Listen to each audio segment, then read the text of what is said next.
একজন দরিদ্র পশম বিক্রেতা ছিলেন যিনি প্রতিদিন গ্রামের বাজারে পশম বিক্রি করে জীবিকা নির্বাহ করতেন। একদিন রাতে প্রচন্ড ঠান্ডা পড়ে আর বিক্রেতার পরনে ছিল শুধু একটি পুরনো চাদর। হঠাৎ তিনি দেখতে পেলেন এক বৃদ্ধ পথিক রাস্তায় শীতে কাঁপছে।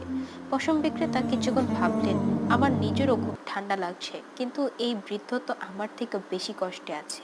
তারপর তিনি নিজ চাদরটি বৃদ্ধকে দিয়ে বললেন, আপনার খুব প্রয়োজন, আপনি এটি নিন।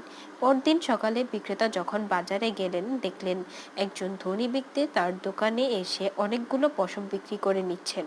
বিক্রেতা অবাক হয়ে কারণ জিজ্ঞেস করলে তিনি বললেন, গত রাতে আমি দেখেছি আপনি আপনার নিজের চাদরটি একজন বৃদ্ধের জন্য দিয়ে দিয়েছেন। আল্লাহ আমাদের সবার প্রয়োজন সম্পর্কে জানেন। আমি আপনার এই মহৎ কাজ থেকে অনুপ্রাণিত হয়ে আপনার কাছ থেকে পশম কিনতে এসেছি। তো